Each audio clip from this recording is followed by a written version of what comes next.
दल बदल अधिनियम के बाद में अगला बिंदु आता है संसदीय समितियां। तो संसदीय समितियां क्या होती हैं, संसदीय समितियों से संबंधित प्रावधान कहाँ किए गए हैं और संसदीय समितियों का गठन क्यों किया जाता है तथा संसदीय समितियां कितने प्रकार की होती हैं, इन सब को अपन अब देखने का प्रयास करते हैं।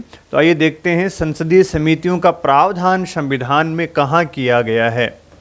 संसदीय समितियों के बारे में प्रावधान कहाँ किया गया है, इनके निर्माण से संबंधित बातें कहाँ लिखी गई हैं, और फिर हम देखेंगे कि संसदीय समितियाँ क्या होती हैं, कौन सी समितियों को संसदीय समितियाँ बोलते हैं और संसदीय समितियों का निर्माण क्यों किया जाता है, संसदीय समितियों का निर्माण क्यों किया जाता है और संसदीय समितियां कितने प्रकार की होती हैं।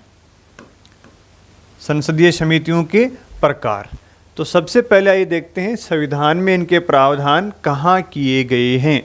संसदीय समितियों के बारे में विस्तृत प्रावधान संविधान में नहीं किए गए हैं। संविधान में सिर्फ अनुच्छेद 105 में इनका संक्षिप्त आधार दिया गया है। कौन से अनुच्छेद में? अनुच्छेद 105 में। और अनुच्छेद 105 में क्या दिया गया है? अनुच्छेद 105 में संसदीय समितियों का छोटा सा विवरण दिया गया है और उसमें कहा गया है कि संसदीय समितियों को विशेषाधिकार होते हैं, उन्मुक्तियां होती हैं। आप जानते हो अनुच्छेद 105 में सांसदों को, सदन को और समितियों को विशेषाधिकार और उनकी शक्तियां और उन्मुक्तियों से संबंधित प्रावधान दिए गए हैं। इसके अलावा संसदीय समितियों के बारे में संविधान में कहीं प्रावधान नहीं किया गया है। तो पहली बात है कि संविधान में इनके विस्तृत प्रावधान नहीं है, सिर्फ संक्षिप्त आधार दिया गया है। संक्षिप्त आधार कहाँ दिया गया है? अनुच्छेद 105 में। और क्या दिया गया? वहाँ पे समितियों के विशेष अधिकार दिए गए हैं। इसका मतलब होता है कि समितियां होती तो हैं, जब उनके विशेषाधिकारों की बात की गई है तो समितियां का भी कहीं न कहीं प्रावधान दिया गया है। तो संविधान में प्रावधान नहीं है तो फिर कहाँ इनका विस्तृत प्रावधान है, जिनके माध्यम से समितियों का निर्माण होता है, समितियों के सदस्यों की संख्या तय की जाती है, समिति के अध्यक्ष की बात की जाती है, समिति क्या कार्य करेगी इसके बारे में भी प्रावधान किए जाते हैं। तो वो कहाँ किए गए हैं? तो समितियों का जो विस्तृत विवरण है वो लोकसभा के प्रक्रिया और कार्य संचालन नियमों में किया गया है। लोकसभा के प्रक्रिया और कार्य संचालन नियमों में इनका विस्तृत प्रावधान किया गया है। प्रक्रिया और कार्य संचालन नियम, कार्य संचालन नियमों में संसदीय समितियों के गठन के बारे में, संसदीय समितियों की संरचना के बारे में, संसदीय समितियों के कार्य के बारे में, इनके अध्यक्ष के बारे में, और संसदीय समितियां अपना प्रतिवेदन किसको देती हैं, इन सभी चीज़ों का वर्णन हमें कहाँ मिलता है? संविधान में नहीं मिलता है। हमें इनका वर्णन लोकसभा के प्रक्रिया एवं कार्य संचालन नियमों में मिलता है। तो पहली बात तो आपके समझ में आ गई होगी कि इनके विस्तृत प्रावधान कहाँ है। तो कहाँ है? लोकसभा के प्रक्रिया एवं कार्य संचालन नियम 1952 में इनके प्रावधान किए गए हैं। वहाँ पे क्या प्रावधान है? देखो वहाँ पे कौन कौन सी समितियाँ होंगी, उनका गठन कौन करेगा, उनकी संरचना कैसी होगी, कितने सदस्य लोकसभा से होंगे, कितने राज्यसभा से होंगे, और सदस्यों का समितियों के कार्य क्या होंगे, समितियों के अध्यक्ष की नियुक्ति कौन करेगा, और समितियां अपना प्रतिवेदन किसको सौंपेंगी, वो सारी बातें इन नियमों में लिखी हुई हैं। तो पहली बात अपनी हो गई प्रावधान की। दूसरी बात हम देखेंगे कि ये संसदीय समितियां क्या होती हैं, कौन सी समितियों को हम संसदीय समितियां बोलेंगे। तो कोई भी समिति संसदीय समिति कहलाने के हकदार तभी होगी जब वह सदन के द्वारा या लोकसभा है तो लोकसभा के अध्यक्ष के द्वारा गठित की जाती हो। अगर राज्यसभा है तो राज्यसभा के सभापति के द्वारा गठित की जाती हो। वह समिति जो सदन के द्वारा नियुक्त की जाती हो या निर्वाचित की जाती हो या लोकसभा के अध्यक्ष के द्वारा मनोनीत की जाती हो। वह समिति संसदीय समिति कहलाती है। और अगर राज्यसभा है तो राज्यसभा के सभापति के द्वारा किया जाता हो। ऐसी कोई अगर समिति है तो उसको क्या बोलेंगे? संसदीय समिति बोलेंगे। इसका मतलब है इनका गठन कौन करता है? सदन के द्वारा, चाहे लोकसभा हो या राज्यसभा हो, या फिर सदनों के जो अध्यक्ष होते हैं जिसको स्पीकर बोलते हैं, लोकसभा के अध्यक्ष को, या राज्यसभा के सभापति के द्वारा किया जाता हो। वे समितियां क्या होती हैं? संसदीय समितियां होती हैं। जिन समितियों का गठन कौन करता है? या तो सदन करता है पूरा, लोकसभा है तो लोकसभा कर देगी, राज्यसभा है तो राज्यसभा कर देगी, या फिर लोकसभा के अध्यक्ष के द्वारा किया जाएगा, या फिर राज्यसभा के सभापति के द्वारा किया जाएगा। यानी उस समिति का या तो निर्वाचन होता है, या समिति की नियुक्ति होती है, या समिति का मनोनयन होता है। और वो किसके द्वारा किया जाएगा? या तो सदन के द्वारा, या सदनों के अध्यक्ष या सभापति के द्वारा किया जाता है।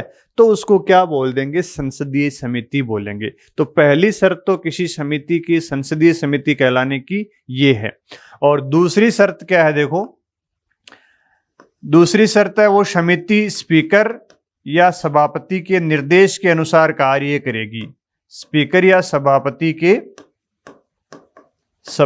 के निर्देश के अनुसार कार्य करेगी, निर्देशानुसार कार्य करेगी। ठीक है, तो भी उसको क्या बोलेंगे? संसदीय समिति बोलेंगे। और तीसरी शर्त क्या है? ये समिति अपना प्रतिवेदन सदन या उसके अध्यक्ष या सभापति को सौंपेगी। भाई समिति किसी विषय की जांच करेगी या किसी विषय के बारे में कोई सिफारिश करेगी तो अपनी जो रिपोर्ट तैयार करेगी वो रिपोर्ट किसको प्रदान करेगी? वो किसको सौंपती है? या तो सदन को सौंप देती है, लोकसभा है तो लोकसभा, या राज्यसभा है तो राज्यसभा को सौंप देती है, या फिर किसको सौंपेगी? लोकसभा के स्पीकर को, या फिर राज्यसभा के सभापति को सौंप देती है। तो ये भी संसदीय समिति होने के लिए एक प्रमुख शर्त है कि प्रतिवेदन किसको सौंपेगी? सदन को या उसके अध्यक्ष को सौंपेगी। और चौथी शर्त क्या है? उसको लोकसभा के सचिवालय द्वारा या फिर राज्यसभा के सचिवालय के द्वारा सहायता प्रदान की जाती है। इस समिति को काम करने के लिए फंड भी चाहिए, कर्मचारी भी चाहिए, क्लेरिकल स्टाफ भी चाहिए। तो वो सारी सुविधा कौन प्रदान करता है? या तो लोकसभा का सचिवालय या फिर राज्यसभा का सचिवालय प्रदान करता है। तो इस प्रकार की अगर कोई समिति होती है उसको क्या बोलेंगे? संसदीय समिति बोलेंगे। ठीक है, तो दूसरी बात हमारी हो गई कि संसदीय समितियां क्या होती हैं, जिनका गठन सदन करे या फिर लोकसभा का अध्यक्ष या राज्यसभा का सभापति करता है, वो समितियां संसदीय समितियां होती हैं। तीसरी बात आती है कि भाई इनका गठन क्यों किया जाता है? जबकि संसद पहले से ही कार्य कर रही है तो समितियां गठन करने की आवश्यकता क्यों पड़ती है? जबकि पहले से ही हमारे यहाँ पे संसद काम कर रही है, जिसमें लगभग 550 लोग हैं जो पूरी जनता की तरफ से शासन का कार्य करते हैं, फिर समितियों का गठन करने की क्यों आवश्यकता है? यानी जो कार्य संसद को दिए गए हैं उन कार्यों को करने के लिए फिर और समिति का निर्माण क्यों किया जाता है? तो इसको समझने के लिए हमें लोकसभा की कार्य प्रणाली को देखना पड़ेगा। तो लोकसभा की कार्य प्रणाली को हम देखें तो पहले तो हम बैठकों की बात करते हैं कि लोकसभा की बैठकें कितनी होती हैं। एक साल में अगर हम एवरेज देखें तो लोकसभा की लगभग 80 से लेकर 100 बैठकें होती हैं। यानी प्रतिवर्ष लोकसभा में इतने ही दिन बैठक होती हैं, क्योंकि लोकसभा के 3 सत्र होते हैं। मानसून सत्र होता है, बजट सत्र होता है, शीतकालीन सत्र होता है। तो तीनों सत्रों में वो लगभग 30 से 35 दिन बैठती है। प्रत्येक सत्र में लोकसभा लगभग 30 से 35 दिन बैठती है। तो इनका एवरेज 80 से 100 बैठकें आता है। तो पहली बात तो ये हो गई कि लोकसभा या राज्यसभा के पास क्या रहता है? समयाभाव रहता है। वर्तमान का जो दौर है इसमें संसद के कार्य बहुत ज़्यादा बढ़ गए हैं और संसद की बैठकें धीरे धीरे क्या हो रही हैं? कम हो रही हैं। जो बैठकें होती हैं उनमें भी हंगामा होता है तो कार्य हो नहीं पाता है। तो तो संसद के सामने पहली समस्या ये आती है कि उसके पास समय का अभाव रहता है बैठकें कम होने के कारण। और दूसरी समस्या संसद में क्या आती है, दूसरी समस्या ये आती है कि जो सांसद होते हैं वो विशेषज्ञ नहीं होते हैं। विशेषज्ञता का क्या होता है, अभाव होता है। क्योंकि चुनाव तो कोई भी लड़ सकता है, जो व्यक्ति पढ़ा लिखा है वो भी लड़ सकता है, जो व्यक्ति अनपढ़ है वो भी लड़ सकता है। अभी अनपढ़ होने का मतलब ये नहीं है कि भाई वो एकदम से किसी भी विषय का जानकार नहीं है। अनपढ़ व्यक्ति भी किसी विषय का जानकार हो सकता है, लेकिन सभी व्यक्ति सभी विषयों के जानकार नहीं होते हैं। एक व्यक्ति सभी विषयों के बारे में जानकारी नहीं रखता है, जबकि कानून बनाने में और वर्तमान का जो दौर है उसमें विषय विशेषज्ञों की आवश्यकता पड़ती है।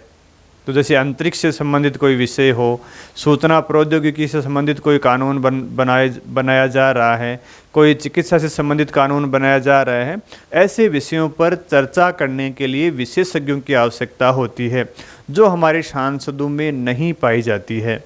तो दूसरी समस्या विशेषज्ञता की समस्या आती है।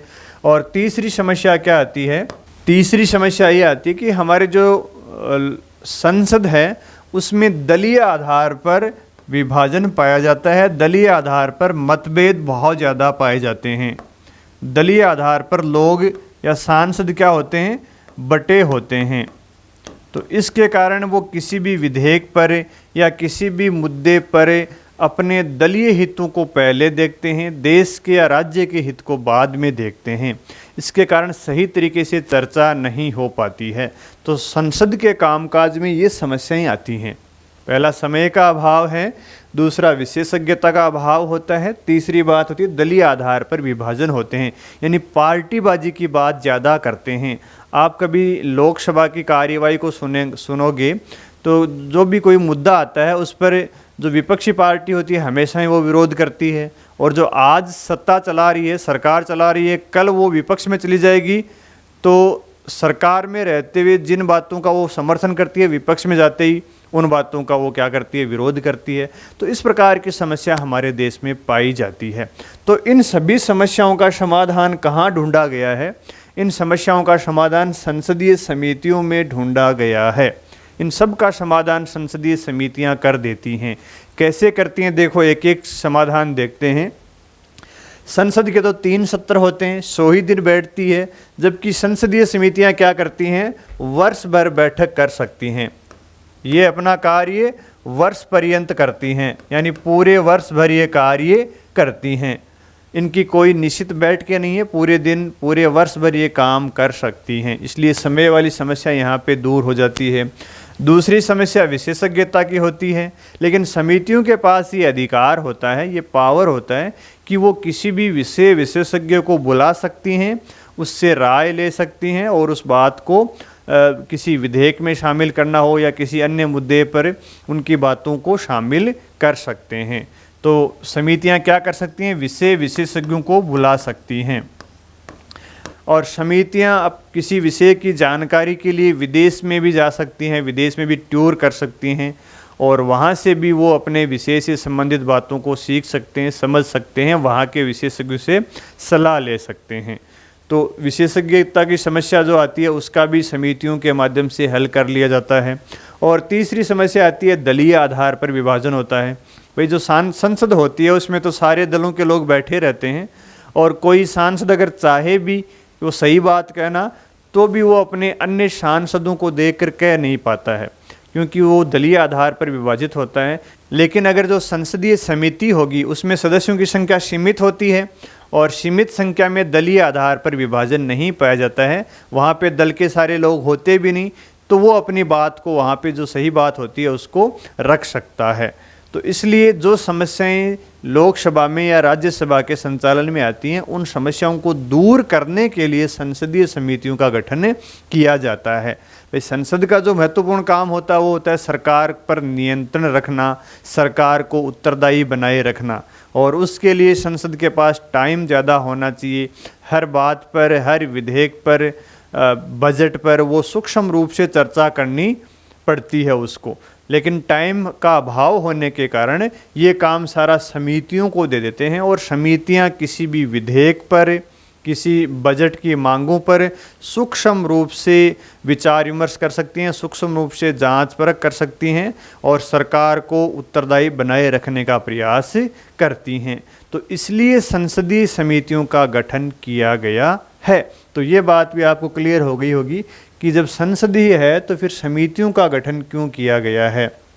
ठीक है, फिर चौथी बात आती है समितियों के प्रकार कितने होते हैं। संसदीय समितियां कितने प्रकार की होती हैं?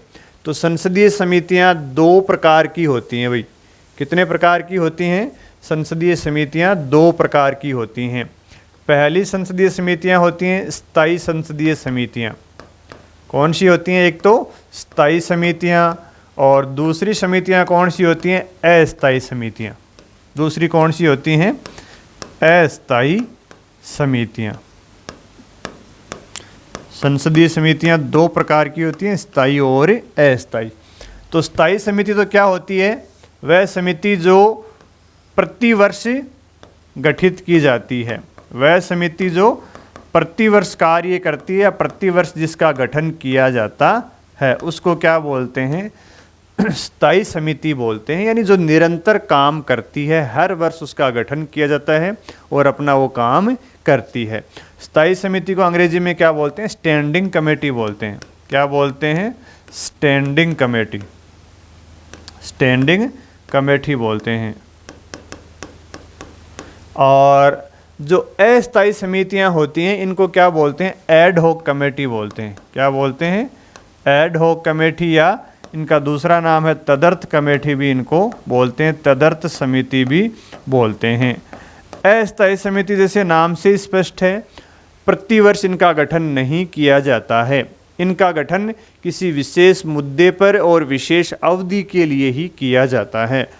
जब उस विशेष मुद्दे की जांच पूरी कर ली जाती है या उस पर विचार विमर्श कर लिया जाता है तो इन समितियों का कार्यकाल समाप्त हो जाता है। यानी ऐसी समितियां जो प्रतिवर्ष गठित नहीं की जाती हैं, विशेष अवधि के लिए की जाती हैं, विशेष मुद्दों के लिए इनका गठन किया जाता है। ठीक है, जबकि स्थायी समिति का गठन तो हर साल किया जाता है। तो ये 2 प्रकार की हमारे सामने समितियां हैं। इन समितियों का फिर और भी विभाजन किया गया है।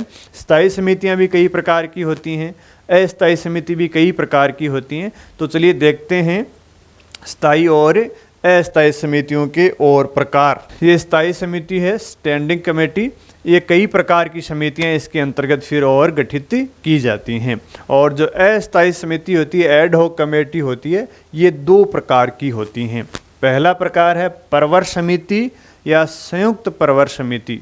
इसको क्या बोलते हैं? सेलेक्ट कमेटी भी बोलते हैं। क्या बोलते हैं? सेलेक्ट कमेटी भी बोलते हैं। और दूसरे प्रकार की जो समिति है अस्थायी समिति, वो है विशेष मामलों की जांच हेतु गठित की जाती हैं। और इसी प्रकार जो स्थायी समितियां हैं ये भी 4-5 प्रकार की होती हैं। पहली जो समितियां हैं वो वित्तीय समितियां हैं। पहली प्रकार की समितियां कौन सी हैं? वित्तीय समितियां, जो वित्त से संबंधित मामलों को देखती हैं, वित्त संबंधी कार्य करती हैं। दूसरे प्रकार की जो समिति है वो जांच समिति हैं। ये जनता की राय की जांच करती हैं, सांसदों के विशेषाधिकार की जांच करती हैं, सांसद के आचरण की जांच करती हैं। और तीसरे प्रकार की जो स्थायी समिति होती हैं वो दैनिक कामकाज से संबंधित समितियां होती हैं। जो लोकसभा या राज्यसभा में जो दैनिक कामकाज का संचालन होता है उससे संबंधित कार्य देखती हैं। चौथे प्रकार की जो समितियां होती हैं वो विभागीय समितियां होती हैं, डिपार्टमेंटल कमेटी होती हैं। और जैसे नाम से स्पष्ट है, ये मंत्रालयों के जो विभाग होते हैं उन पर निगरानी रखने का कार्य करती हैं। तो ये 4 प्रकार की समितियां हैं जो स्थायी समितियों के प्रकार हैं। और तदर्थ या अस्थायी समितियां 2 प्रकार की होती हैं। तो पहले हम इनकी चर्चा कर लेते हैं, 2 ही हैं, फिर इन सभी की चर्चा करते हैं। तो एड हॉक का मतलब तो समझ गए ना आपकी, जो प्रतिवर्ष जिनका गठन नहीं किया जाता है, किसी विशेष मुद्दे के लिए जिसका गठन किया जाता है, विशेष अवधि के लिए जिसका गठन किया जाता है, तो उसको क्या बोलते हैं? अस्थायी समिति बोलते हैं। पहले प्रकार की जो अस्थायी समिति है वो परवर समिति या संयुक्त परवर समिति है। तो संयुक्त परवर या परवर समिति का गठन किस लिए किया जाता है? क्यों किया जाता है? तो इसका उत्तर है किसी भी विधेयक पर विचार विमर्श करने के लिए इन समितियों का गठन किया जाता है। यानी जो संसद में विधेयक आते हैं, विधेयकों पर विचार विमर्श करने के लिए इन समितियों का गठन किया जाता है। विधेयक पर विचार विमर्श करने के लिए, विधेयक पर विचार विमर्श करने के लिए किसका गठन किया जाता है? सेलेक्ट कमेटी का गठन किया जाता है। संसद की विधायी प्रक्रिया के दौरान हमने इन पर चर्चा की थी। आपको याद होगा किसी विधेयक पर सदन में 3 वाचन होते हैं, पहला वाचन, दूसरा वाचन और तीसरा वाचन। तो पहले वाचन में तो विधेयक को प्रस्तुत करते हैं, उसको सदन में रख देते हैं, और जो दूसरा वाचन होता है किसी भी विधेयक पर वो सबसे महत्वपूर्ण होता है, उसमें विधेयक को अंतिम रूप दिया जाता है। और तीसरा जो वाचन होता है उसमें सिर्फ विधेयक को पास या पास नहीं करने पर मतदान होता है। तो विधेयक का जो दूसरा चरण होता है उसके दौरान प्रवर समिति या संयुक्त प्रवर समिति का गठन किया जाता है। क्यों? उस विधेयक पर बारीकी से विचार विमर्श करने के लिए, विधेयक की एक एक धारा पर विचार विमर्श करने के लिए प्रवर समिति या संयुक्त प्रवर समिति का गठन किया जाता है। तो पहली बात तो आपकी समझ में आ गई होगी कि इन समितियों का कार्य क्या होता है। इन समितियों का कार्य होता है विधेयक पर सूक्ष्म रूप से विचार विमर्श करने के लिए इन समितियों का गठन किया जाता है। दूसरी बात यह कि प्रवर समिति क्या होती है, संयुक्त प्रवर समिति क्या होती है। जब मान लीजिए लोकसभा में किसी विधेयक पर चर्चा हो रही है और लोकसभा के सदस्यों से मिलकर अगर कोई समिति बनती है जो उस विधेयक पर चर्चा करेगी, तो उस समिति को क्या बोल देंगे? प्रवर समिति बोलेंगे। यानी जिस समिति में एक ही सदन के सदस्य होते हों और वो समिति किसी विधेयक पर विचार विमर्श कर रही है तो उसको क्या बोलेंगे? प्रवर समिति। और दूसरी होती है संयुक्त प्रवर समिति। संयुक्त प्रवर समिति का गठन भी विधेयक पर विचार विमर्श के लिए किया जाता है, लेकिन संयुक्त प्रवर समिति में दोनों सदनों के सदस्य होते हैं, तो उस समिति को क्या बोल देंगे? संयुक्त प्रवर समिति। यानी दोनों प्रकार की समिति काम एक ही करती हैं, लेकिन समिति में एक सदन के सदस्य होंगे तो उसको प्रवर समिति बोल देंगे, सिलेक्ट कमेटी बोल देंगे, और दोनों सदनों के सदस्य होंगे, राज्यसभा के भी लोकसभा के भी, तो उस समिति को क्या बोल देंगे? संयुक्त प्रवर समिति बोल देंगे, जॉइंट सिलेक्ट कमेटी बोल देते हैं। फिर दूसरे प्रकार की जो समितियां होती हैं वो विशेष मामलों की जांच हेतु इनका गठन किया जाता है। भाई जैसे देश में किसी प्रकार का कोई घोटाला होता है या देश के सामने कोई ऐसा मुद्दा आता है जो सार्वजनिक हित का हो, उसकी जांच करने के लिए इन समितियों का गठन किया जाता है। जैसे बोफोर्स घोटाला हुआ था, जैसे शेयर घोटाला हुआ था, 2G स्पेक्ट्रम का घोटाला हुआ था, और जो शीतल पेय पदार्थ हैं उनमें कीटनाशक एक बार पाए गए थे तो उनकी जांच के लिए समिति का गठन किया गया था। एक बार बैंकिंग में अनियमितता के कारण समिति का गठन किया गया था। तो कहने का मतलब है कोई देश में घोटाला हो जाए या देश के सामने कोई महत्वपूर्ण सार्वजनिक मुद्दा आए जिसकी जांच करवाना सदन आवश्यक समझता है, तो इस प्रकार की समितियों का गठन किया जाता है। इस प्रकार जो समिति गठित की जाती है उसमें सदस्यों की संख्या निश्चित नहीं होती है। तो सदस्यों की संख्या निश्चित कौन करता है? सदन करता है। कि अगर किसी मुद्दे की जांच के लिए, किसी घोटाले की जांच के लिए जो समिति का गठन किया जा रहा है उसमें कितने कितने सदस्य कौन कौन से सदन से होंगे, ये सदन ही तय करता है, पहले से निश्चित नहीं होता है। और इस प्रकार की समिति गठित की जाती है मान लीजिए, और उसमें दोनों सदनों के सदस्य होंगे तो उसको क्या बोलेंगे? संयुक्त संसदीय समिति बोलते हैं, जेपीसी जिसको बोला जाता है। शॉर्ट में क्या बोला जाता है?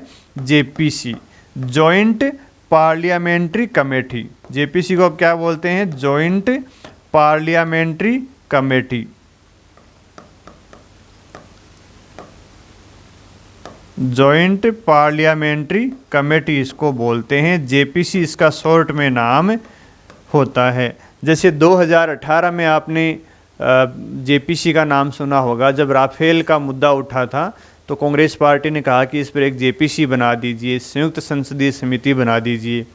और इससे पहले भी कई बार भारत में संयुक्त संसदीय समितियों का गठन किया गया है। जैसे अपन देखें कौन कौन सी संयुक्त संसदीय समितियां अब तक गठित की गई हैं। और संयुक्त संसदीय समितियां इसलिए बोलते हैं कि इसमें दोनों सदनों के सदस्य होते हैं, इसलिए संयुक्त संसदीय समितियां बोलते हैं। तो पहली समिति का गठन किया गया था 1987 में। क्यों किया गया था? बोफोर्स घोटाले की जांच के लिए किया गया था।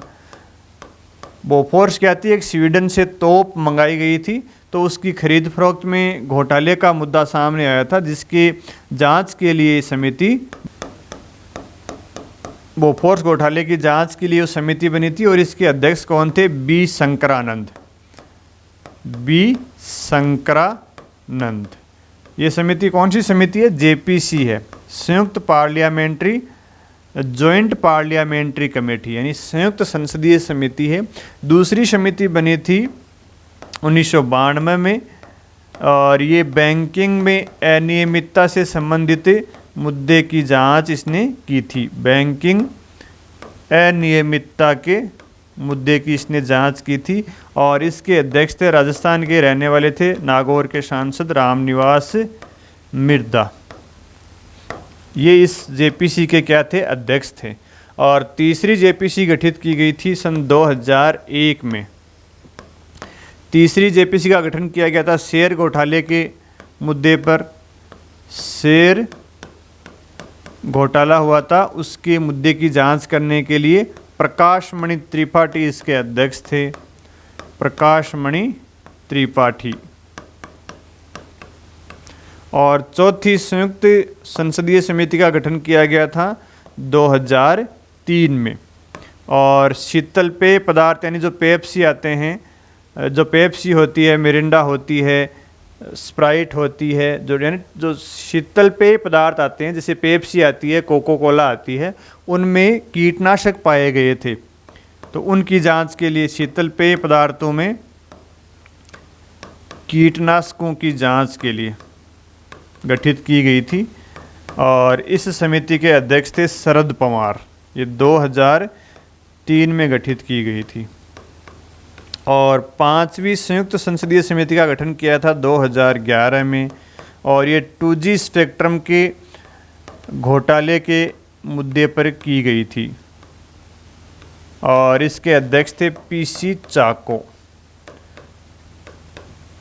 2G स्पेक्ट्रम का मतलब हमारे जो मोबाइल चलते हैं ना, 4G 5G, ऐसे 2011 में जो 2G का कोई निविदा खोली थी सरकार में, तो उसमें उन्होंने बिना नियमों का पालन किए हुए ठेके दे दिए थे, टेंडर दे दिए थे। तो उसकी जांच के लिए ये समिति बनी थी।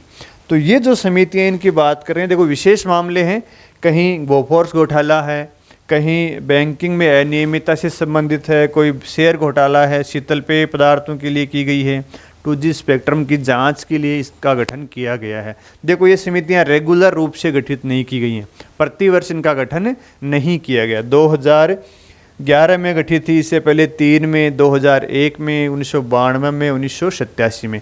इसलिए इनको क्या बोलते हैं? तदर्थ समिति बोलते हैं। जब कोई काम होता है तो गठन कर देते हैं। इनकी सदस्य संख्या निश्चित नहीं है, इनकी अवधि निश्चित नहीं है। जब तक जांच चलती है कमेटी काम करती है, जांच खत्म होने के बाद में कमेटी का कार्यकाल भी समाप्त हो जाता है।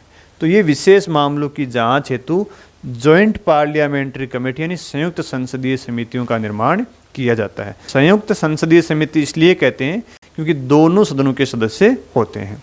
ठीक है, अब हम बात करेंगे स्थायी संसदीय समितियों की।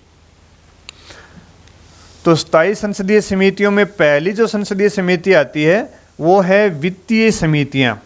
तो हमारे देश में 3 महत्वपूर्ण वित्तीय समितियां हैं और इनमें से कई बार प्रश्न पूछे जाते हैं, तो इनको आप ध्यान से देखना। पहली वित्तीय समिति है लोक लेखा समिति। पहली समिति कौन सी होती है? लोक लेखा समिति। लोक लेखा समिति है। दूसरी वित्तीय समिति है प्राक्कलन समिति। और तीसरी वित्तीय समिति है सार्वजनिक उपक्रम समिति। सार्वजनिक उपक्रम समिति। ये 3 प्रमुख वित्तीय समितियां हैं। इनके बारे में अब हम देखते हैं कि इनका गठन कब किया जाता है, इनकी स्थापना पहली बार कब की गई, इनमें सदस्य कितने होते हैं, इनका काम क्या होता है ना। तो देखिए वित्तीय समितियों के बारे में, 3 प्रकार की वित्तीय समितियां हैं हमारे पास। और पहली का नाम है लोक लेखा समिति, जिसको पीएससी भी बोलते हैं। क्या बोलते हैं इसको? पब्लिक अकाउंट कमेटी, लोक लेखा समिति।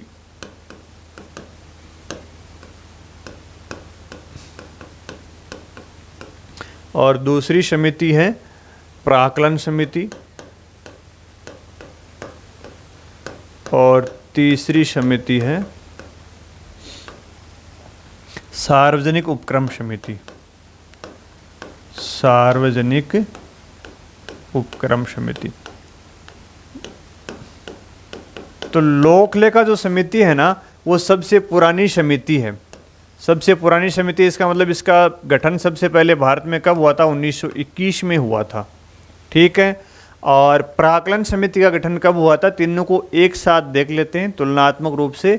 लगभग इनकी 80% जो बातें वो तो सेम ही हैं, बस इनके कार्य अलग अलग हैं, इनकी सदस्यों की संख्या अलग अलग है और इनकी स्थापना का वर्ष अलग अलग है। बाकी कुछ चीज़ें इनमें सेम ही हैं। तो देखिए इनकी स्थापना की गई थी 1950 में और सार्वजनिक उपक्रम समिति की स्थापना की गई थी 1964 में। तो ये स्थापना तीनों की अलग अलग है। ये सबसे पुरानी समिति है। और ये जो समिति है प्राक्कलन समिति, ये सिर्फ इसमें लोकसभा के सदस्य ही शामिल होते हैं। तो चलिए देख लेते हैं इसमें। ये सबसे पुरानी समिति होगी। फिर इसमें सदस्यों की संख्या देखते हैं अपन, सदस्य संख्या तीनों में ही देखते हैं। देखो तो लोक लेखा समिति में सदस्यों की संख्या होती है 15 + 7, यानी टोटल कितने सदस्य होते हैं? 22 सदस्य होते हैं। 15 सदस्य तो कहाँ से होते हैं? लोकसभा के होते हैं। और 7 सदस्य कौन से सदन के होते हैं? राज्यसभा के। तो इस प्रकार इस समिति में टोटल सदस्यों की संख्या कितनी होती है? 22 होती है। सदस्यों की संख्या याद रखनी है। इस समिति में टोटल सदस्यों की संख्या 30 होती है। और सारे सदस्य कहाँ से होते हैं? सारे सदस्य लोकसभा के ही सदस्य होते हैं। और इस समिति में भी 15 + 7 सदस्य यानी 22 सदस्य होते हैं। 15 सदस्य लोकसभा से होते हैं, 7 सदस्य कहाँ से होते हैं? राज्यसभा से, यानी राज्यसभा से होते हैं, ठीक है। तीनों में सदस्यों की संख्या में कोई कन्फ्यूजन नहीं होना चाहिए, ये आपको याद करने पड़ेंगे। ये भी देखना पड़ेगा ये सिर्फ लोकसभा की ही समिति है, क्योंकि सारे सदस्य कहाँ से आते हैं? लोकसभा से।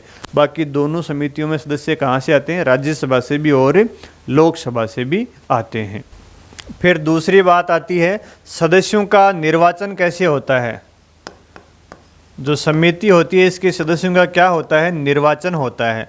और निर्वाचन होता कैसे है? कौन सी पद्धति के माध्यम से होता है? तो आनुपातिक प्रतिनिधित्व की एकल संक्रमणीय पद्धति से इनका निर्वाचन होता है। आनुपातिक प्रतिनिधित्व की एकल संक्रमणीय पद्धति से, आनुपातिक प्रतिनिधित्व की एकल संक्रमणीय पद्धति से इनके सदस्यों का निर्वाचन होता है। इसका मतलब ये है कि संसद में जिस दल के पास जितनी सीटें हैं, जितने सांसद हैं, उसके हिसाब से वो समितियों के सदस्य बनते हैं। यानी आनुपातिक रूप में वो समितियों के सदस्य बन सकते हैं। जिस दल के पास संसद में ज़्यादा सीटें हैं तो किसी समिति में उसके सदस्यों का निर्वाचन भी ज़्यादा होगा। और किसी दल के पास संसद में कम सीटें हैं तो उन सीटों के अनुपात में उनको इन समितियों में जगह मिलेगी। यानी संसद की सीटों के अनुपात में समितियों में सदस्य निर्वाचित होते हैं। ज़्यादा सीट हैं संसद में तो ज़्यादा सदस्य इस समिति में जाएंगे। संसद में उनकी कम सीटें आई हैं तो कम सदस्य इन समितियों में उनके निर्वाचित होंगे। तो लोकले का जो समिति है उसके सदस्यों का निर्वाचन इस पद्धति से होता है। प्राक्कलन समिति का निर्वाचन भी इसी पद्धति से होता है। और सार्वजनिक उपक्रम समिति है उसके सदस्यों का निर्वाचन भी इसी पद्धति से होता है। तो तीनों समितियों जो वित्तीय समितियां हैं इनके सदस्यों का निर्वाचन इसी पद्धति से होता है, ठीक है। समिति का जो अध्यक्ष होता है, वे समिति का एक अध्यक्ष होता है, उसकी नियुक्ति कौन करता है? लोक लेखा समिति के अध्यक्ष की नियुक्ति स्पीकर करता है, जो लोकसभा का अध्यक्ष होता है। इसकी नियुक्ति भी कौन करता है? लोकसभा का अध्यक्ष करता है। और इस समिति के अध्यक्ष की नियुक्ति भी कौन करता है? लोकसभा का अध्यक्ष करता है। यानी तीनों ही समितियों के अध्यक्ष की नियुक्ति लोकसभा के अध्यक्ष के द्वारा की जाएगी। तीनों में सेम ही बात है। फिर समिति का जो कार्यकाल होता है, तीनों ही समितियों का कार्यकाल क्या होता है? 1 वर्ष होता है। यानी एक बार समिति गठित करने के बाद में 1 वर्ष तक काम करेगी, फिर दूसरे वर्ष नई समिति का गठन किया जाएगा। तो इसका कार्यकाल भी 1 वर्ष होता है, इसका कार्यकाल भी 1 ही वर्ष होता है। तो कार्यकाल तीनों समितियों का 1-1 वर्ष होता है। कार्यकाल समाप्त होने के बाद में दूसरे वर्ष नई समिति बन जाएगी, तीसरे वर्ष फिर तीसरी नई समिति बन जाएगी। इस प्रकार इनका गठन प्रति वर्ष होता है। और चौथी जो बात आती है महत्वपूर्ण, कि इन समितियों का कोई भी जो मंत्री होता है ना, वो सदस्य नहीं बन सकता। जैसे कोई सड़क परिवहन मंत्री है या विदेश मंत्री है, गृह मंत्री है, वो इन समितियों का सदस्य नहीं हो सकता है। तो मंत्री समिति का सदस्य नहीं बन सकता, मंत्री समिति का सदस्य नहीं हो सकता, किसी भी समिति का सदस्य मंत्री नहीं हो सकता। इसका भी नहीं हो सकता, इसका भी नहीं हो सकता। क्यों? क्योंकि इन समितियों का काम ही है कार्यपालिका के वित्तीय खर्च पर नियंत्रण रखने का होता है।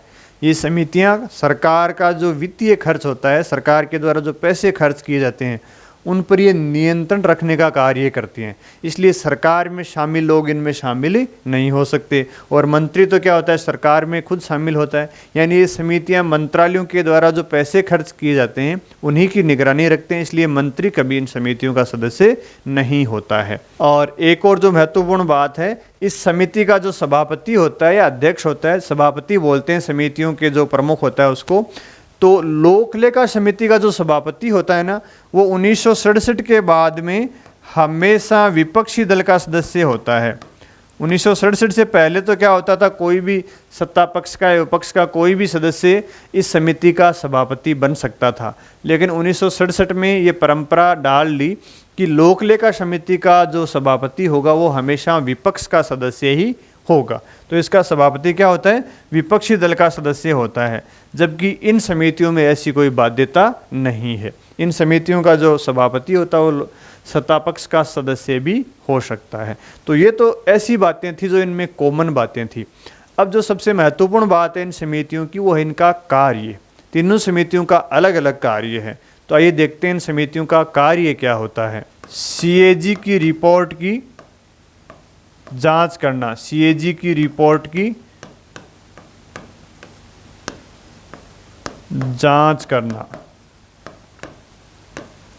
यानी जो नियंत्रक एवं महालेखा परीक्षक है, भारत में नियंत्रक एवं महालेखा परीक्षक केंद्र और राज्य सरकारों के खातों की जांच करता है। क्या काम करता है नियंत्रक एवं महालेखा परीक्षक? केंद्र सरकार के और राज्य सरकार के खातों की जांच करता है। केंद्र एवं राज्य सरकार के खातों की जांच करता है और जांच करने के बाद में क्या करता है? ये अपनी रिपोर्ट प्रस्तुत करता है। तो ये जो रिपोर्ट देता है, इस रिपोर्ट की जांच इस समिति के द्वारा की जाती है। यानी पहले काम कौन करेगा? पहले काम सीएजी करेगा। नियंत्रक एवं महालेखा परीक्षक खातों की जांच करके, लेखाओं की जांच करके अपनी रिपोर्ट राष्ट्रपति को प्रस्तुत कर देता है। राष्ट्रपति इसकी रिपोर्ट को कहाँ रखवाता है? सदन के पटल पर रखवाता है। तो जो लोक लेखा समिति होती है वो इस सीएजी की जो रिपोर्ट होती है, इस रिपोर्ट की जांच करती है। तो पहले काम करेगा सीएजी और सीएजी की रिपोर्ट की जांच लोक लेखा समिति करती है। तो लोक लेखा समिति काम का आधार कौन प्रस्तुत करता है? सीएजी इसके काम का आधार प्रस्तुत करता है। पहले काम सीएजी करेगा, इसलिए सीएजी को क्या बोलते हैं? लोक लेखा समिति का मित्र और पथ प्रदर्शक बोलते हैं। सीएजी को क्या बोलते हैं? लोक लेखा समिति का मित्र और पथ प्रदर्शक बोलते हैं। मित्र और पथ प्रदर्शक। क्यों? क्योंकि सीएजी की रिपोर्ट की जांच किसके द्वारा की जाती है? लोक लेखा समिति के द्वारा की जाती है। और दूसरी जो महत्वपूर्ण बात है कि लोक लेखा समिति खर्च होने के बाद में जांच करती है। पहले जांच नहीं करती। पहले क्या किया जाता है, सरकार के द्वारा खर्चे किए जाते हैं, सारा काम कर लिया जाता है, उसके बाद में वो जांच करती है। यानी इसका काम कैसा है, शव परीक्षण जैसा है, पोस्टमार्टम जैसा इसका काम है। शव का परीक्षण करते हैं ना, जैसे किसी व्यक्ति की मृत्यु हो जाती है, पोस्टमार्टम करते हैं कि उस व्यक्ति की मृत्यु के कारण क्या हैं, किन कारणों से उसकी मृत्यु हुई है। वैसे ही लोक लेखा समिति का कार्य होता है शव परीक्षण जैसा, डेड बॉडी का परीक्षण करते हैं कि उसकी मृत्यु कैसे हुई है। उसी प्रकार लोक लेखा समिति जो खर्चे हो जाते हैं, तो खर्चे होने के बाद में जांच की जाती है कि कौन कौन सा खर्चा किया गया है, कितना किया गया है, क्या उसकी अनुमति ली थी या नहीं ली थी। तो ये काम पीएसी के द्वारा किया जाता है, लोक लेखा समिति के द्वारा किया जाता है। तो लोक लेखा समिति जब सीएजी की रिपोर्ट की जांच करती है तो किस बातों की जांच करती है, कौन सी बातों की जांच करती है, तो ये जांच ये करती है, लोक लेखा समिति के द्वारा ये जांच की जाती है कि जिस मद के लिए पैसा दिया गया था, क्या उसी मद में पैसा खर्च हुआ है या अन्य मद में पैसा खर्च कर दिया गया है। मान लीजिए 1000 करोड़ रुपए किसी सड़क परियोजना के लिए आवंटित किए गए थे। लोक लेखा समिति ये देखती है क्या वो 1000 करोड़ रुपए उस सड़क परियोजना पर ही खर्च किए गए हैं या उसके बजाय अन्य कार्यों में खर्च कर दिए गए हैं। एक तो ये जांच करती है, यानी जिस मद के लिए पैसा दिया गया उसी में खर्च किया है या दूसरे मद में खर्च किया। एक तो इस बात की जांच करती है। दूसरी जांच ये करती है कि उस पैसे की अनुमति संसद के द्वारा दी गई थी या बिना अनुमति के पैसे खर्च कर दिए। और तीसरी बात कि ये जांच करती है कि जितना पैसा दिया गया है उतना ही पैसा खर्च हुआ है या उससे ज़्यादा पैसा खर्च कर दिया गया है। तो इन बातों की जांच लोक लेखा समिति यानी पीएसी के द्वारा की जाती है। इसका मतलब हुआ कि लोक लेखा समिति सरकारी धन के दुरुपयोग और उसकी अनियमितता की समीक्षा करके सदन के सामने उसको रखती है। यानी सरकार के द्वारा जो खर्च किया जाता है उसको नियंत्रित करने का प्रयास करती है। यानी सरकार के द्वारा धन खर्च करने में अनियमितता और उसका दुरुपयोग तो नहीं किया जा रहा है, इस बात की जांच लोक लेखा समिति के द्वारा की जाती है। हालांकि लोक लेखा समिति जो रिपोर्ट देती है वो रिपोर्ट सरकार के लिए बाध्यकारी नहीं होती है, वो सिर्फ एक सिफारिश या अनुशंसात्मक रिपोर्ट ही होती है।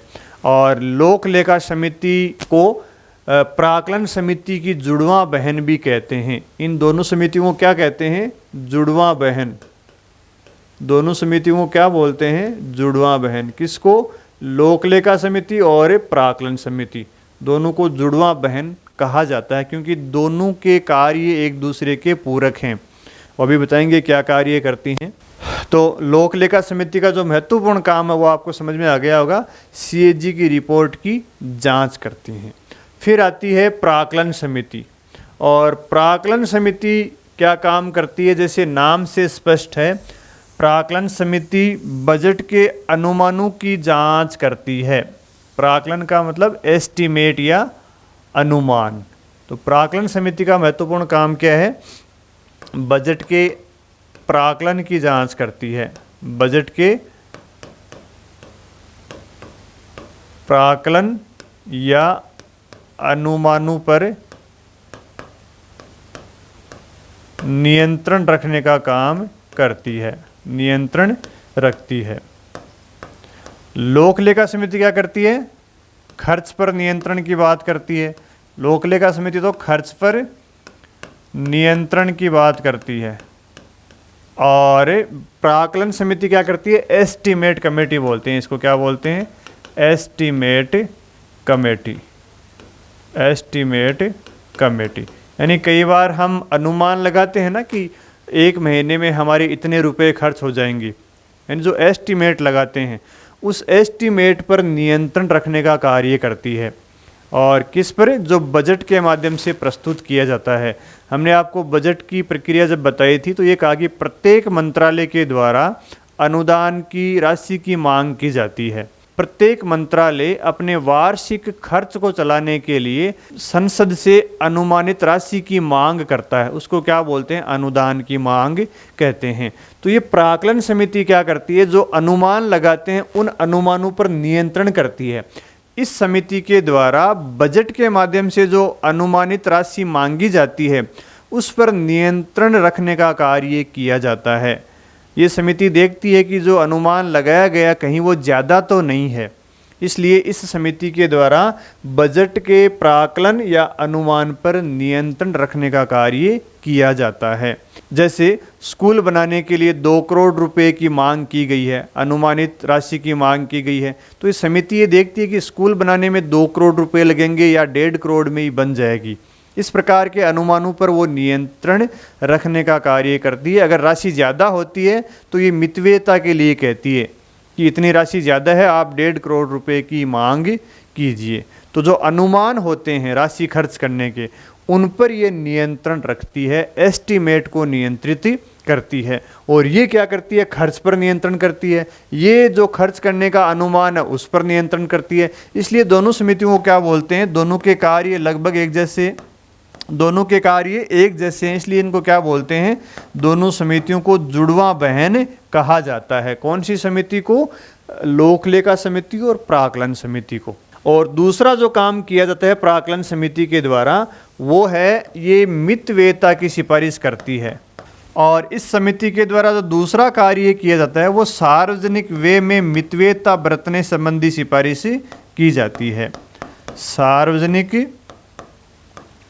व्यय में मितव्ययता से संबंधित ये सिफारिश करती है कि सरकार का जो धन खर्च हो रहा है, सरकार के द्वारा सार्वजनिक रूप से जो धन खर्च किया जा रहा है उसमें थोड़ी कंजूसी बरतने की सिफारिश ये कहती है। उसको क्या बोलते हैं? मितव्ययता की सिफारिश। इसलिए इस समिति का एक नाम और है, इसको क्या बोलते हैं? स्थायी मितव्ययता समिति बोलते हैं। स्थायी मितव्ययता समिति ये मितव्ययता संबंधी सिफारिश करते हैं, इसलिए क्या बोलते हैं? स्थायी मितव्ययता समिति बोलते हैं। और तीसरा काम इसके द्वारा क्या किया जाता है? बजट किस प्रारूप में संसद में रखे जाएंगे उनकी भी ये सिफारिश करती है। यानी जो बजट संसद में रखा जाता है, बजट किस प्रारूप में रखा जाए इस बात की भी ये सिफारिश करती है। बजट किस प्रारूप में संसद में प्रस्तुत किया जाए इसकी भी सिफारिश इस समिति के द्वारा की जाती है। तो ये महत्वपूर्ण काम इस समिति के द्वारा किए जाते हैं। और इस समिति का गठन बजट संसद में प्रस्तुत करने के बाद में किया जाता है। और इस समिति का जैसे नाम से स्पष्ट है, एस्टीमेट समिति या प्राकलन समिति बजट के प्राकलन या अनुमानों को नियंत्रित करती है। ये सबसे महत्वपूर्ण इसका काम है। फिर आती है तीसरे प्रकार की समिति, जिसको क्या बोलते हैं? सार्वजनिक उपक्रम समिति।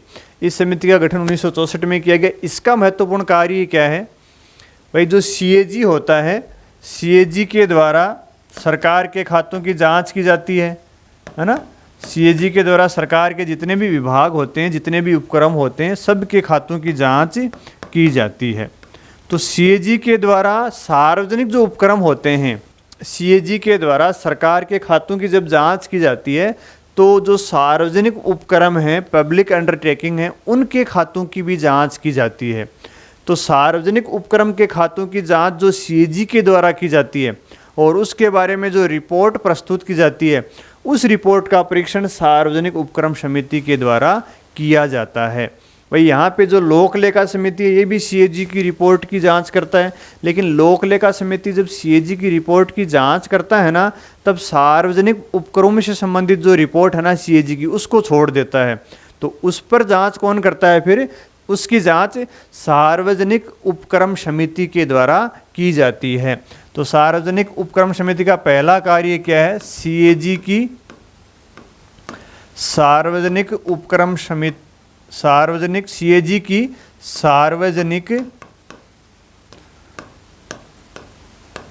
उपक्रम की रिपोर्ट की जांच की जाती है। रिपोर्ट की जांच की जाती है।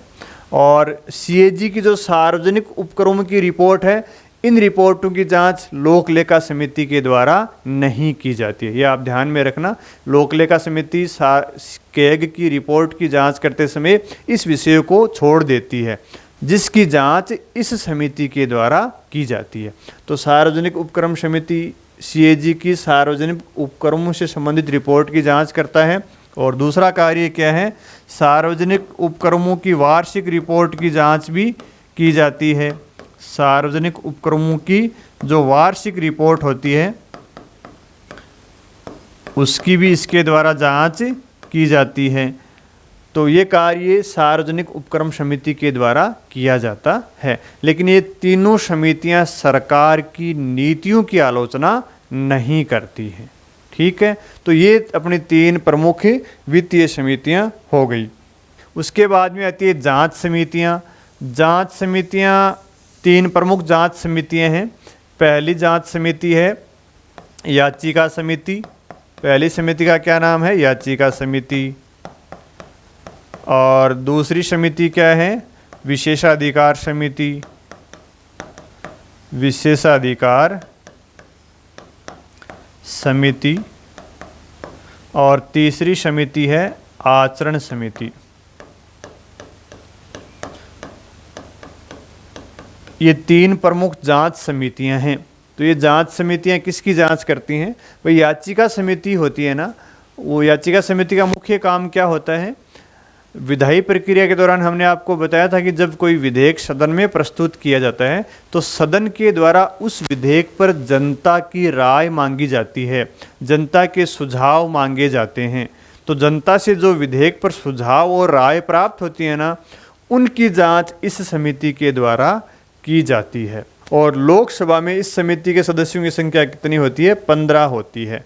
तो विधेयकों पर जनता की जो राय प्राप्त होती है उस राय की रिपोर्ट इस समिति के द्वारा सदन को प्रस्तुत की जाती है। ये इसका महत्वपूर्ण कार्य है। और विशेषाधिकार समिति का महत्वपूर्ण कार्य क्या है, भाई सदनों को, समितियों को, सदस्यों को जो विशेष अधिकार दिए हुए हैं उनकी जांच इस समिति के द्वारा की जाती है कि किसके द्वारा उनके विशेषाधिकारों का हनन किया गया है, नहीं किया गया है। तो विशेषाधिकार समिति जैसे नाम से स्पष्ट है, सदस्यों के विशेषाधिकारों की जांच करती है। लोकसभा में इस समिति के सदस्यों की संख्या कितनी होती है, 15 होती है। ठीक है, फिर तीसरी समिति आती है आचरण समिति। आचरण समिति क्या करती है, सांसदों के आचरण की जांच करती है। सांसदों के द्वारा अगर कोई दुर्व्यवहार किया जाता है उसकी जांच की जाती है।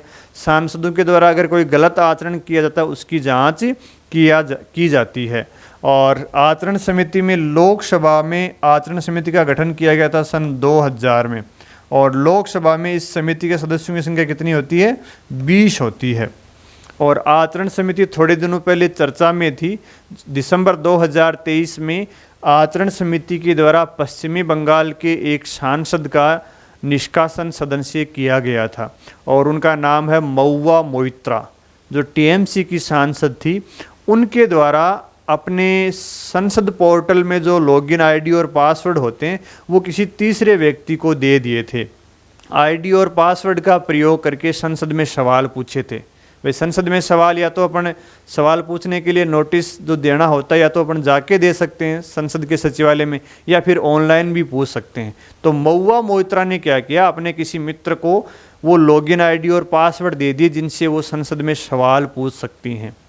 तो इस बात की किसी दूसरे सांसद के द्वारा शिकायत की गई तो महुआ मोइत्रा को आचरण समिति ने तलब किया और उनको दोषी पाया गया कि दूसरे व्यक्ति को उन्होंने अपनी ID और लॉगिन दिया, इसलिए उनको इस समिति ने सदन से यानी संसद की सदस्यता से निष्कासित कर दिया।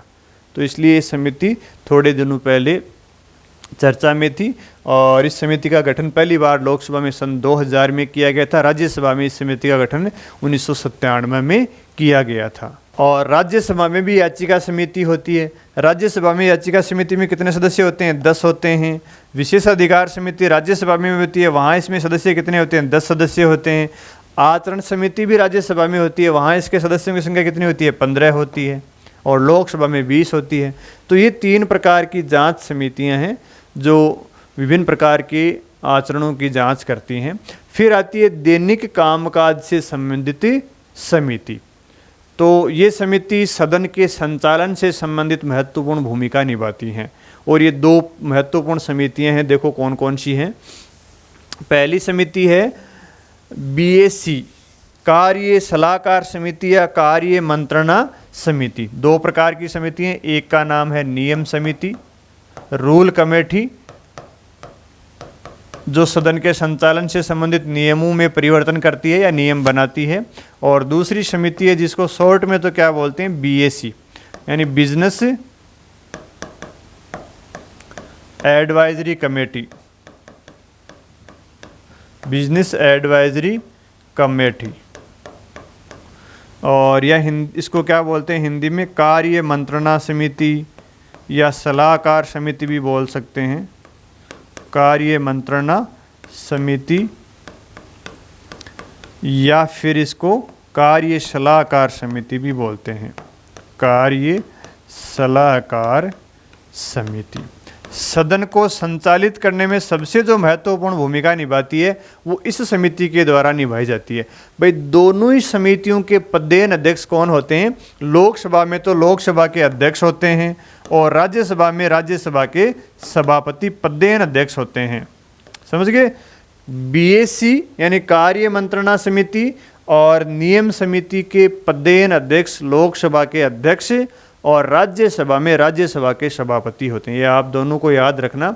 इस समिति का काम तो क्या है, सदन में कौन सा विधेयक कब प्रस्तुत किया जाएगा उसका टाइम और डेट डिसाइड करती है।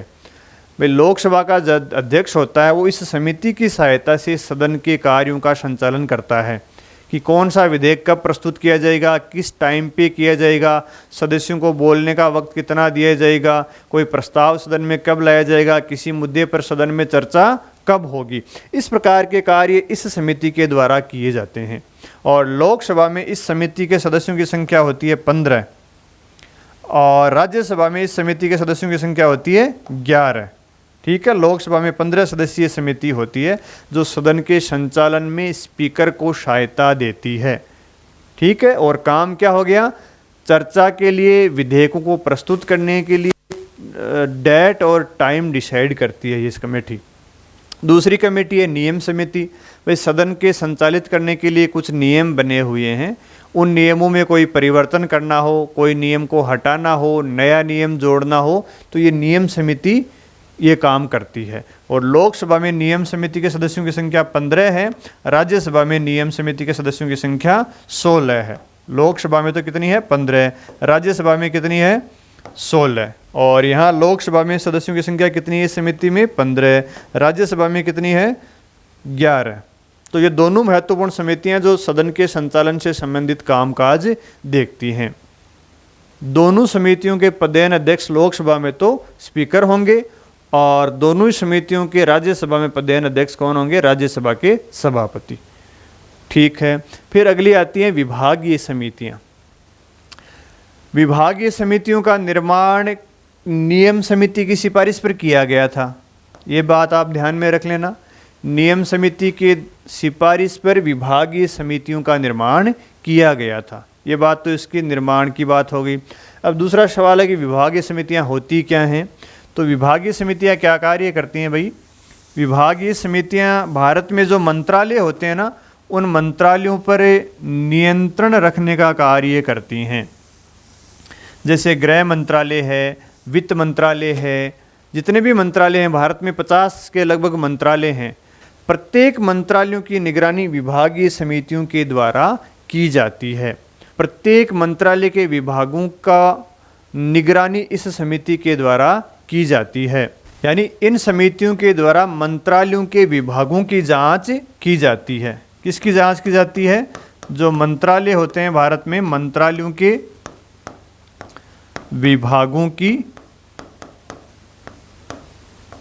जांच की जाती है। जैसे नाम से स्पष्ट है, विभागीय समितियां बोलते हैं। किसके विभागों की जांच करती हैं, मंत्रालयों के जो विभाग होते हैं उनकी जांच की जाती है। इन समितियों के द्वारा संसद का कार्यपालिका पर वित्तीय नियंत्रण रखा जाता है। इन समितियों का मुख्य कार्य क्या है, इन समितियों के द्वारा कार्यपालिका पर, इन समितियों के द्वारा क्या किया जाता है, कार्यपालिका पर वित्तीय नियंत्रण स्थापित किया जाता है। कार्यपालिका पर वित्तीय नियंत्रण रखा जाता है। इन समितियों के द्वारा और क्या कार्य किया जाता है? इन समितियों के द्वारा अनुदान की मांगों की जांच की जाती है। प्रत्येक मंत्रालय से संबंधित जो अनुदान की मांग होती है ना, उन अनुदान की मांग की जांच की जाती है। पहला कार्य तो ये किया जाता है। दूसरा कार्य क्या किया जाता है? प्रत्येक मंत्रालय की वार्षिक रिपोर्ट की जांच करती हैं। प्रत्येक मंत्रालय की वार्षिक रिपोर्ट की जांच करती हैं। प्रत्येक मंत्रालय की वार्षिक रिपोर्ट की जांच करती हैं। ये दूसरा महत्वपूर्ण कार्य है। और तीसरा जो महत्वपूर्ण कार्य है इनका, प्रत्येक मंत्रालय के विधेयकों की जांच करना। तो ये समितियां ये 3 महत्वपूर्ण कार्य करती हैं विभागीय समितियों के द्वारा। जब बजट संसद में प्रस्तुत किया जाता है तो हमने आपको बताया था तीसरे चरण में विभागीय समितियों के द्वारा अनुदान की मांगों की जांच की जाती है। तो उसके माध्यम से ये समितियां क्या करती हैं? कार्यपालिका पर वित्तीय नियंत्रण स्थापित करती हैं। और आप जानते हो समितियों के पास टाइम खूब रहता है, तो बजट की जो अनुदान की मांगें हैं उनका सूक्ष्म रूप से ये जांच करती हैं। पहला काम ये करती हैं, मंत्रालय से संबंधित जो वार्षिक रिपोर्ट होती है मंत्रालय के कामकाज की, कि क्या काम किया क्या नहीं किया, उनकी जांच करती हैं। और तीसरा, किसी मंत्रालय के द्वारा कोई विधेयक प्रस्तुत किया गया है, कोई कानून बनाया गया है, उनकी जांच भी इस समितियों के द्वारा की जाती है। तो इन समितियों के 3 महत्वपूर्ण कार्य ये होते हैं। और ओवरऑल देखें तो सरकार पर या कार्यपालिका पर वित्तीय नियंत्रण रखने का ये प्रभावी माध्यम है। और सूक्ष्म रूप से इसका काम देखें तो प्रत्येक मंत्रालय के विभागों की इसके द्वारा जांच की जाती है। वित्त मंत्रालय है तो वित्त मंत्रालय में 6 विभाग होते हैं, तो 6 विभागों की वार्षिक रिपोर्ट की ये जांच करती है। तो कहने का मतलब है कि विभागीय समितियां प्रत्येक मंत्रालयों पर बारीकी से नज़र रखती हैं कि वो क्या काम कर रहे हैं, कितना पैसा खर्च कर रहे हैं, कितना पैसा मांग रहे हैं, कौन सा विधेयक लेकर आ रहे हैं। तो ये तो इनका काम हो गया। फिर देखिए विभागीय समितियों का गठन कब किया गया और गठन किसकी सिफारिश पर किया गया? ये तो नियम समिति की सिफारिश पर किया गया था। और पहली बार भारत में विभागीय समितियों का गठन 1989 में किया गया था। कब किया गया था? 1989 में। 1989 में 3 विभागीय समितियों का गठन किया गया था, जिसमें कौन कौन सी समिति थी? कृषि समिति, वन और पर्यावरण समिति, और तीसरी समिति थी विज्ञान और अंतरिक्ष समिति। तो पहली बार भारत में ये 3 विभागीय समितियों का निर्माण किया गया था, विज्ञान और अंतरिक्ष समिति। उसके बाद में 1993 में इन समितियों की संख्या बढ़ाकर कितनी कर दी? 17 कर दी। और 2004 में विभागीय समितियों की संख्या बढ़ाकर कितनी कर दी? 24 कर दी। वर्तमान में 24 विभागीय समितियां हैं। भारत सरकार के जो मंत्रालय हैं उन सभी मंत्रालयों की ये जांच करती हैं। और 24 जो विभागीय समितियां, उनमें से 16 विभागीय समितियां लोकसभा की हैं, 8 विभागीय समितियां किसकी हैं? राज्यसभा की। और लोकसभा की कितनी हैं? 16 विभागीय समितियां। लोकसभा में 16 विभागीय समितियां काम कर रही हैं, राज्यसभा में 8 विभागीय समितियां काम कर रही हैं। विभागीय समितियों को स्थापित करने की सिफारिश किसके द्वारा की गई थी? नियम समिति के द्वारा। किसके द्वारा? नियम समिति के द्वारा इनकी स्थापना की गई थी। और विभागीय समितियों का जो कार्यकाल होता है वो 1 वर्ष होता है। कार्यकाल कितना होता है इनका? कार्यकाल 1 वर्ष होता है। और विभागीय समितियों के सदस्यों का मनोनयन किया जाता है। इनका क्या किया जाता है? निर्वाचन नहीं होता है, सदस्यों का क्या होता है? मनोनयन होता है। और मनोनयन कौन करता है? लोकसभा है तो लोकसभा का स्पीकर करेगा, राज्यसभा है तो राज्यसभा का सभापति करेगा। और प्रत्येक विभागीय समिति में 31 सदस्य होते हैं, जिसमें 21 सदस्य लोकसभा के होते हैं और 10 सदस्य राज्यसभा के होते हैं। तो विभागीय समिति में सदस्यों की संख्या कितनी होती है? एक विभागीय समिति में सदस्यों की संख्या 31 होती है, जिसमें से लोकसभा के सदस्य कितने होते हैं? 21 होते हैं। राज्यसभा के सदस्य कितने होते हैं? 10 होते हैं। तो टोटल मिलाकर दोनों कितने हो गए? 31 सदस्य प्रत्येक विभागीय समिति में होते हैं। और विभागीय समिति के सदस्यों का मनोनयन लोकसभा है तो लोकसभा के अध्यक्ष के द्वारा, राज्यसभा है तो राज्यसभा के सभापति के द्वारा किया जाता है।